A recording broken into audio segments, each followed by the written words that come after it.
Welcome to the confession market, where truth meets justice and sets you free. Are you ready? I'm sorry. My husband died in prison. He was beaten. Other prisoners found out what he was accused of. They said he deserved it. I didn't know. You knew the truth. You didn't just kill your friend. You killed my husband too.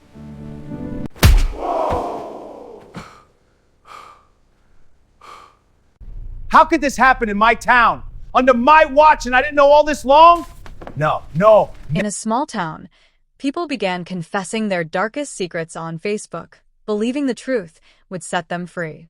But what they didn't know, the page was not created to heal them. It was created to own them.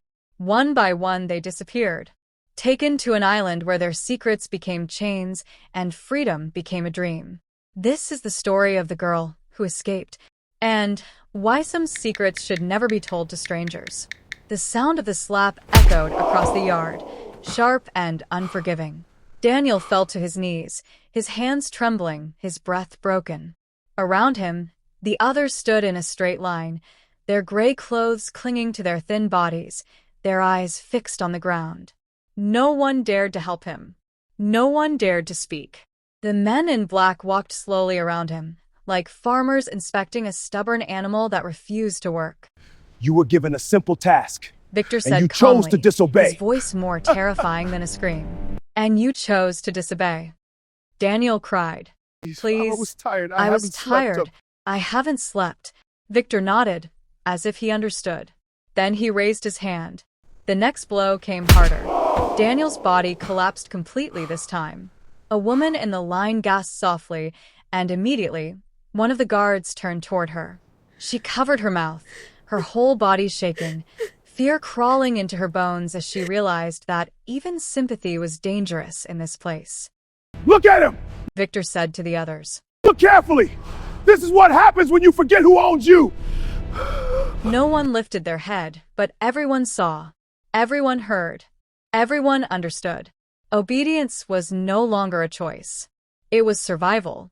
Somewhere in that line, Grace stood frozen, her heart pounding, her soul cracking, her old life feeling like something that had belonged to another person. She had not always been this frightened. She had not always been this broken, but this was not always like this. It started in the quiet town of Riverfield. Secrets lived longer than people. Riverfield was the kind of place where everyone greeted you with a smile but watched you with suspicion. Clay houses stood beside painted brick homes, and dusty roads carried stories from one end of town to the other faster than the wind itself. And yet, even in a place where everyone knew everyone, there were things no one dared to say. Secrets. Secrets that rotted inside hearts. Secrets that poisoned souls. Secrets that made people pray at night and pretend during the day. Then one day, something arrived that promised freedom. It was a Facebook page. It called itself The Confession Market. Its profile picture was simple. A wooden chair, facing empty darkness. Its description read, Welcome to the confession market, where truth meets justice and sets you free. Are you ready? No one knew who created it. No one knew where it came from. But people found it. And when they did, they stayed. At first, people were afraid. They watched silently, reading, observing, waiting. One confession appeared. Anonymous. I cheated my brother out of his inheritance. He thinks the lawyer made a mistake. I have never told anyone. Every time he smiles at me, I feel like I am dying. The post received thousands of reactions, but no judgment. Only comments like, You are brave. The truth will heal you. You deserve peace. Another confession came. I am not the father of my first child. My wife has never known that I know. Another. When I was younger, I stole money from the church offering. Another. My friend went to prison for a crime I committed. And something strange happened. People felt lighter, as if their sins had lost weight, as if their souls could breathe again. In her small room at the back of her aunt's house lived Grace. Grace was 22. Quiet. Kind.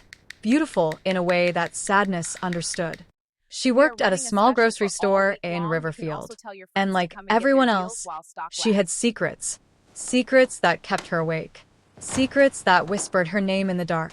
One night, as rain tapped against her window, Grace opened Facebook. She saw it. The page. The confession market. She stared at the words. Speak your truth. Be free. Her hands trembled. Her heart pounded.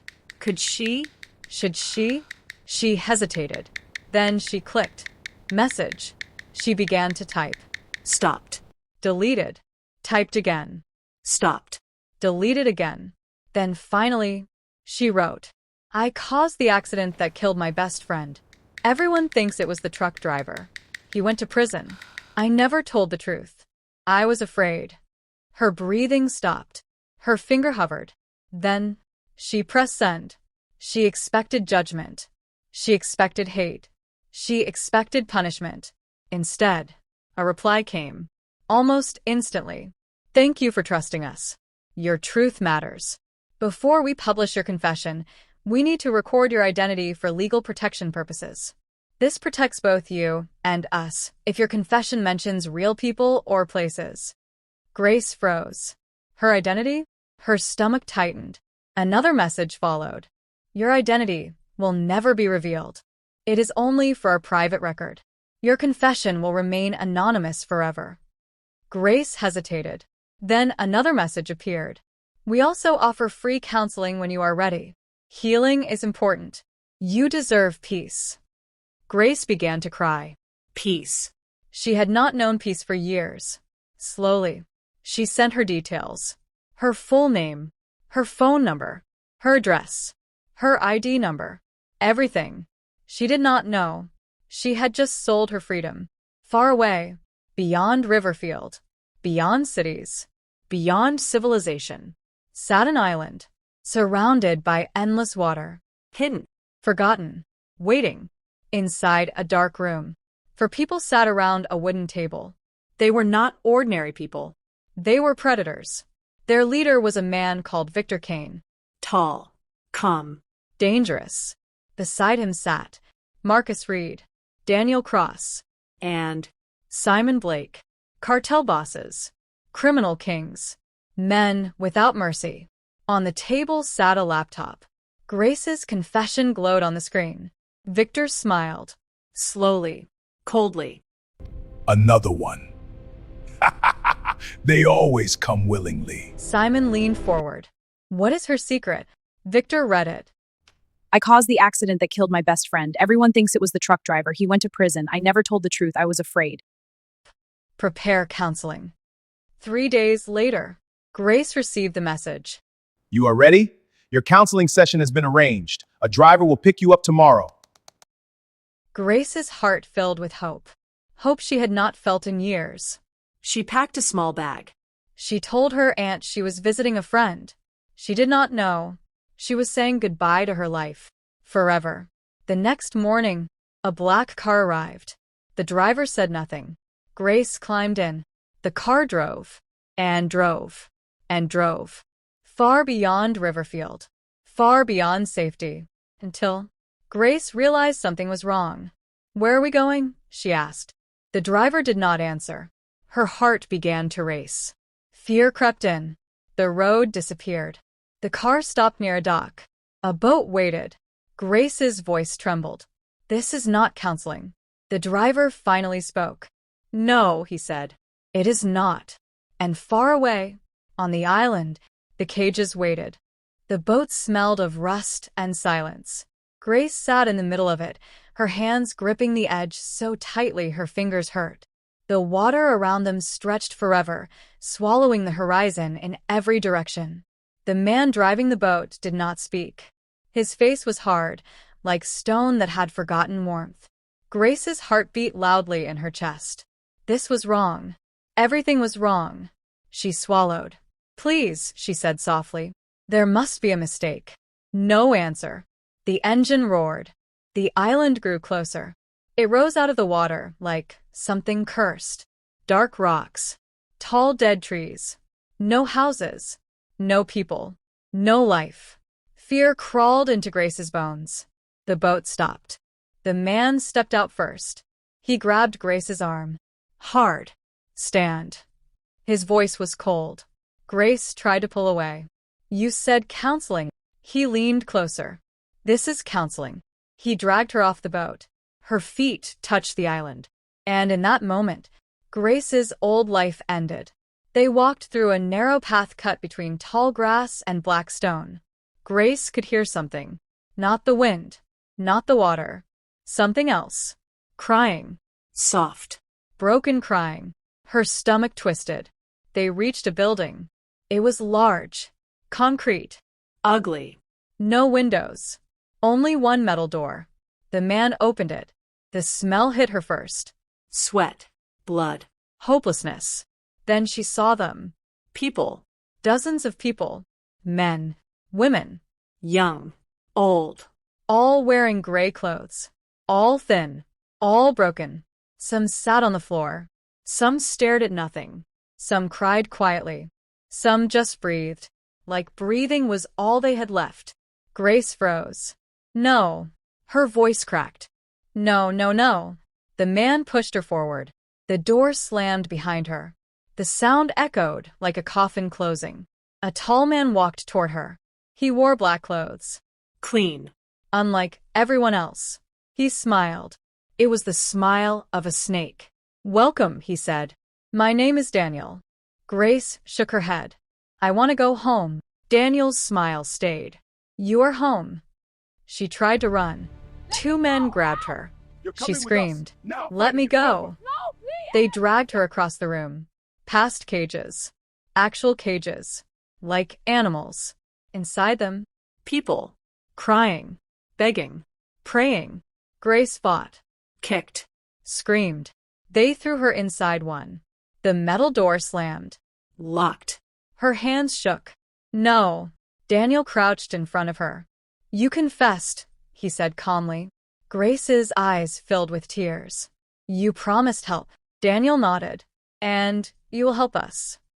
She stared at him, not understanding. He leaned closer. You see, graced people with secrets are very useful.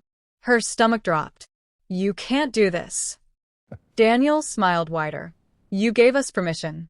That night, Grace did not sleep. No one did. The lights never turned off. The crying never stopped. A woman in the next cage whispered, What did you confess? Grace hesitated, then answered, I caused an accident. The woman nodded slowly. I poisoned my husband. Grace stared at her. The woman looked empty. They know everything, she said. Your secret is your chain. Grace's chest tightened. How long have you been here? The woman's eyes filled with tears. I don't know. That was when Grace realized time did not exist here. Morning came, without sunlight. Only orders. A loud bell rang. Men in black walked in. Out. Cages opened. People were lined up. Grace stood among them. Her legs weak. Her heart dead. Victor Kane entered. His presence swallowed the room. He walked slowly, like a king among slaves. He stopped in front of them. You are here, he said calmly, because you are guilty. Silence. You came to us for forgiveness. He smiled. We offer something better. He looked into their eyes. Purpose. No one spoke. Victor nodded. Today you work. He pointed at a man. You refuse. He nodded at another man in black. The man stepped forward, grabbed the prisoner, beat him. Hard. Fast. Without mercy. The sound of fists hitting flesh filled the room. Blood splashed. People cried, screamed, begged. Victor watched calmly. When it was over, the man lay on the floor, broken, barely breathing. Victor spoke softly. This is the cost of refusal. Grace trembled, her soul shaking. Victor looked at her, directly. You understand? Grace nodded slowly. She understood. This was hell. Days became something worse than nightmares. They were forced to work, cleaning, building, carrying, obeying, always obeying. Grace learned quickly. Disobedience meant pain. Pain meant suffering. Suffering meant breaking. She watched people break. Every day. One night, a man tried to escape. They caught him, brought him back. In front of everyone. Victor stood beside him. You want freedom? The man cried. Yes, Victor nodded. He turned to the others. This man confessed to killing his brother. Gasps filled the room. Victor smiled. We shared his confession. Grace's blood turned cold. The man screamed. No. Please. Victor ignored him. His family now knows. Silence. Victor leaned close. They are coming. The man collapsed. Crying. Screaming. Begging. Victor looked at everyone. This is what happens when you forget who owns your truth. Grace felt something inside her die. Hope. Hope died that night. Weeks passed. Or months. No one knew. Grace became quiet. Empty. Surviving. That was all. Surviving. Until the night she met Noah. He was new. Still strong. Still angry. He whispered to her. We can escape. Grace shook her head. No one escapes. He looked at her. They want you to believe that. She stared at him. For the first time in forever. She felt something. A spark. Dangerous. Hope. He leaned closer. I have been watching. He pointed. There. A broken fence. Hidden. Forgotten. Grace's heart pounded. No. He smiled. Yes. She was afraid. But she was more afraid of dying here. Slowly. Piece by piece. She nodded. When? Noah whispered. Soon. That night. Grace could not sleep. Her heart raced. Her mind screamed. Freedom. Could it be real? Or another trap? She did not know. But she knew one thing. She would rather die running than live in a cage. Far away, Victor Kane watched from his office. He saw everything. He always saw everything. He smiled slowly. Because he knew something Grace did not. The island never let people destroy lives. On the island of no names, hope was more dangerous than disobedience. Hope made people careless. Hope made people believe lies. Hope made people try to escape. And the island punished hope more than anything else.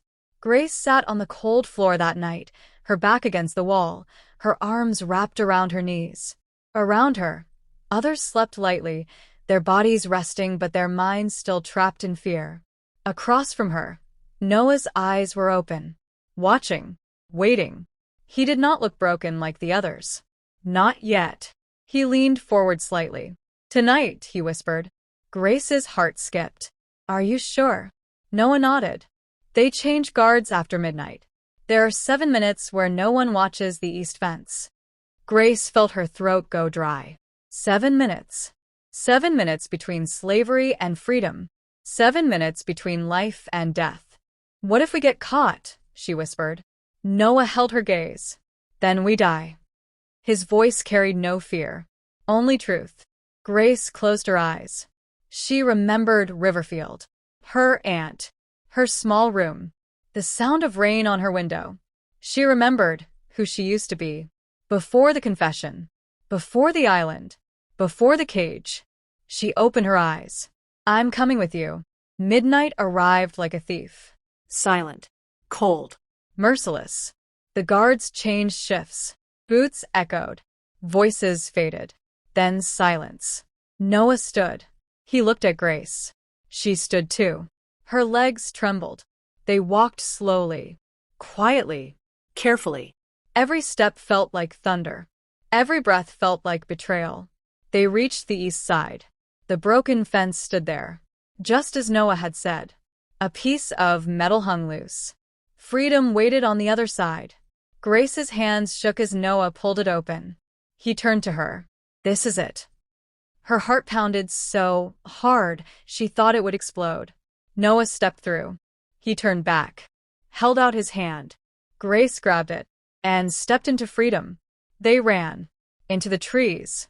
Into the darkness. Branches cut their skin. Rocks bruised their feet. But they did not stop. Behind them, the island slept. Or so they thought.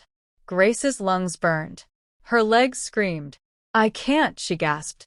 Noah pulled her. You can. They reached the shore. A small boat sat there. Forgotten. Abandoned. Or waiting. Noah untied it. Get in. Grace climbed in, her heart full of terror. Noah pushed the boat, jumped in, started the engine. It roared. Too loud. Too dangerous. Too late. A voice exploded behind them. Stop. Grace turned. Guards. Running. Shouting. Guns in their hands. Noah pushed the throttle. The boat shot forward. Gunshots cracked through the night. Water exploded around them. Grace screamed. Go! Noah did not look back. He drove. Faster. Faster. Faster. Until the island became smaller. Smaller. Smaller. Until it disappeared. Grace collapsed. Crying. Laughing. Shaking. They had done it. They had escaped. Or so they believed. Morning found them drifting. Lost. Alone. Free. A fishing boat found them. Old fishermen pulled them aboard. You're safe now, one said. Grace cried harder. Safe. She had forgotten what that word meant. They reached land. A small coastal town called Brighton Bay. The world looked normal. People walked freely. Cars moved. Life continued. Like the island never existed. Grace felt like a ghost. Noah looked at her. It's over. She nodded. But something inside her whispered, No. it was not over. They went to the police. A small station. A tired officer listened. Grace told everything. The confession page. The island. The cages. The beatings. The threats. Everything. The officer stared at them. Then, he laughed. Grace's heart dropped. You expect me to believe this? He said. Noah stepped forward. It's true. The officer shrugged. People don't get kidnapped from Facebook. Grace felt her world collapse. Please. The officer waved them away. Go home. Home. Grace had no home. They left the station. Broken. Defeated. Forgotten. Noah looked at her. We show the world. Grace frowned. How? He held up a phone. I stole it from a guard. Hope returned. Dangerous hope. Days later, they did it. A live video. Grace sat in front of the camera. Her hands shook. Her voice trembled. My name is Grace. She told everything. Every horror. Every crime. Every truth. Noah showed his scars. His wounds. Proof. The video spread. Slowly. Then faster. Then everywhere. Millions watched. Millions listened. Millions believed. The world could no longer pretend. But the cartel was watching too. Victor Kane sat in his office, watching the video. His face calm. His eyes cold. Marcus stood beside him. She escaped.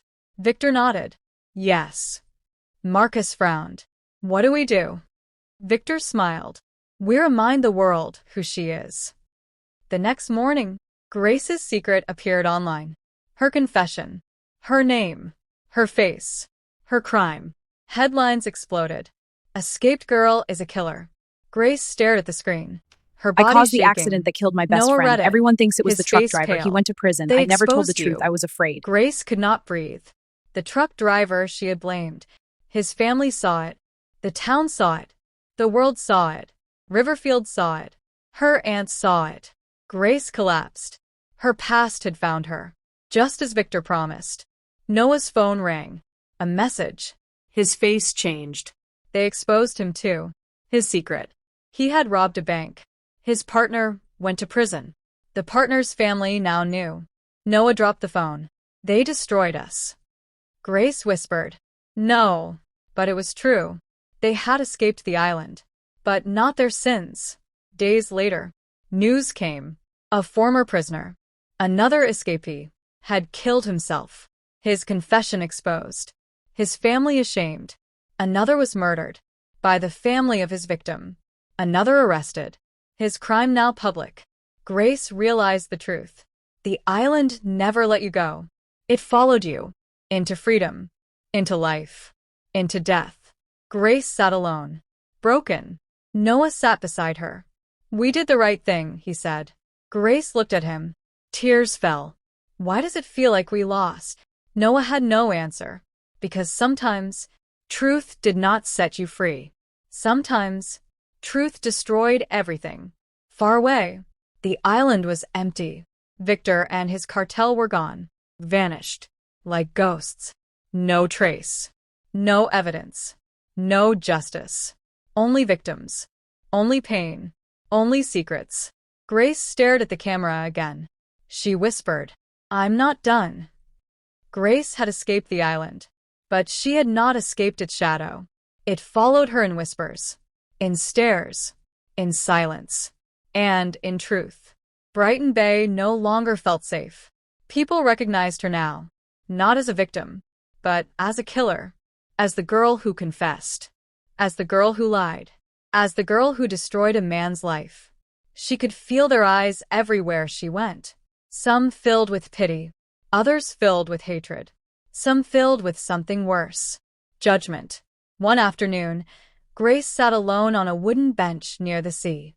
The waves crashed endlessly, free to come and go. Free. Something she still did not feel. A woman approached her slowly. Grace recognized her immediately. It was Margaret, the wife of the truck driver, the man who went to prison for Grace's crime. Margaret stood in front of her. Her face was calm, too calm. Grace's heart pounded. I'm sorry. Grace whispered. Margaret stared at her. My husband died in prison. He was beaten. Other prisoners found out what he was accused of. They said he deserved it. I didn't know. You knew the truth. You didn't just kill your friend. You killed my husband too. Margaret turned and walked away, leaving Grace alone with the weight of 2 deaths. That night, Grace did not sleep. She could not, because Margaret was right. Truth had come too late, but something else was happening. The video was still spreading. More people were coming forward. More victims. More stories. A man from another city. A woman from another country. Different faces. Same story. The confession market. The counseling. The island. The cages. The threats. The exposure. The police could no longer ignore it. They called Grace back to the station. This time, they listened. Detective Adam Brooks sat across from her. He was older. His eyes carried experience and regret. We've received over 30 reports, he said. Grace stared at him. 30. 30 people. 30 broken lives. Adam leaned forward. Why didn't you come sooner? Grace laughed bitterly. I did. He had no answer. Because she was right. They had failed her. They had failed all of them. An investigation began. Finally, police searched, questioned, tracked, hunted. They found the Facebook page.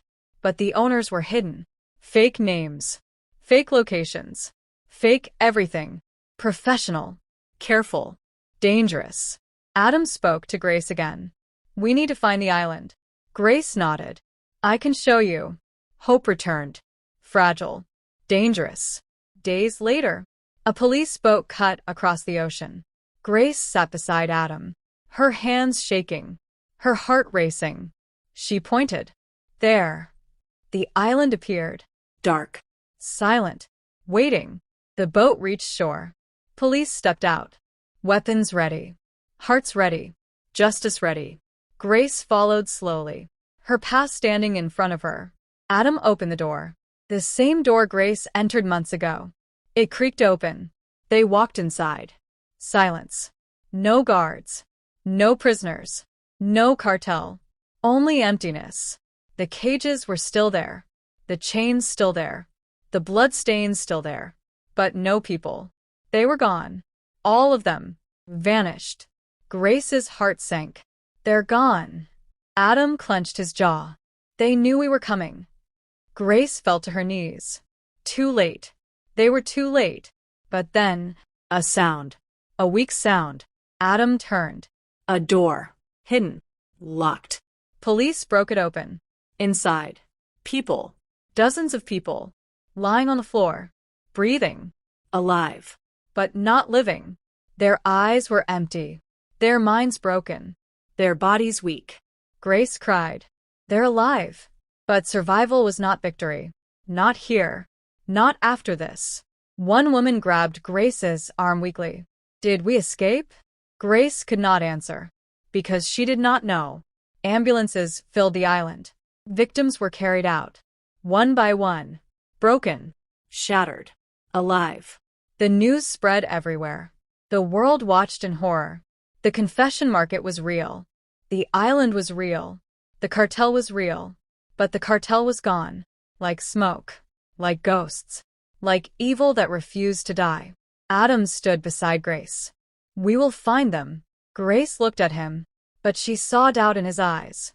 Because evil like this did not get caught easily. It hid. It waited. It survived. Weeks passed. Victims filled hospitals. Some spoke. Some screamed. Some never spoke again. Doctors called it trauma. Grace called it theft. Because the cartel did not just steal freedom. They stole minds. They stole souls. They stole lives. The world argued. Some blamed the cartel. Others blamed the victims. They confessed. They trusted strangers. They chose it. But others defended them. They were broken. They needed help. They were tricked. Truth divided people, just like secrets did. Grace returned to Riverfield. Her hometown. Her prison. People stared, whispered, Judged. but she kept walking. Because running had never saved her. She stopped at the graveyard. 2 graves stood there. Her best friend. And the truck driver. She fell to her knees. "I'm sorry," she cried. No answer came. Because forgiveness did not live in the ground. Detective Adam called her later. "We found nothing," he said. Grace was not surprised. The cartel was gone. But their damage remained. Adam spoke softly. "You did something brave." Grace shook her head. "No." She whispered. "I did something late." But the world did not forget Grace. Because she was the girl who forced the world to see. The girl who exposed the island. The girl who survived. But survival was not healing. Far away, in a dark room, Victor Kane watched the news. He smiled. Because monsters do not die easily. They wait. They change. They return. And Grace did not know. Her story was not over yet. In Riverfield, the wind carried stories the way rivers carried fallen leaves.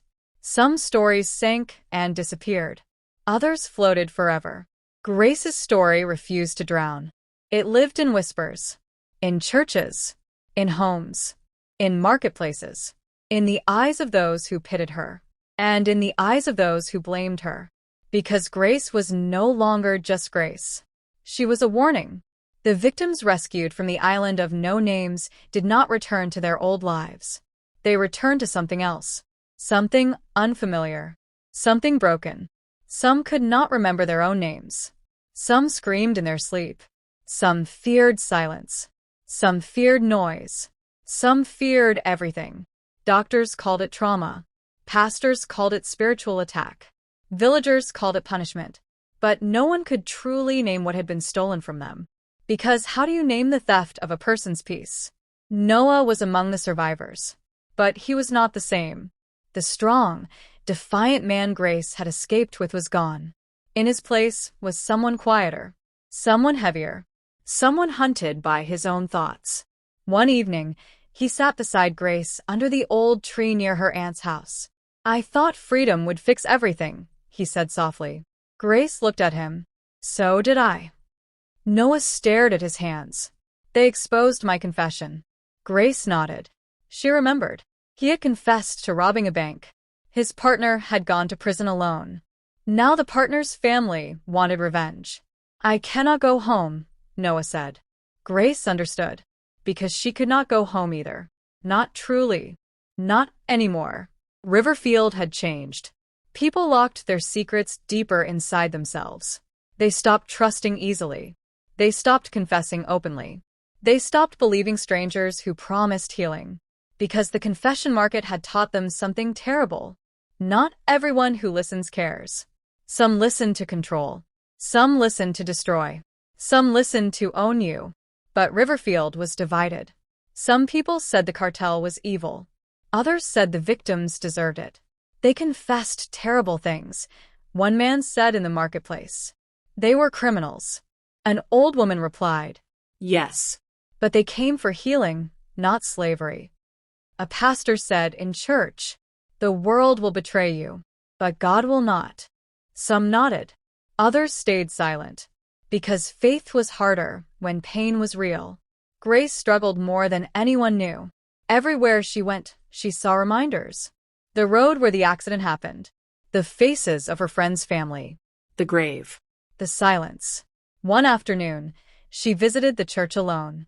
She sat in the front row, her hands trembling, her heart heavy. She whispered, "I confess to strangers." Her voice broke. "They used it to destroy me." Tears fell.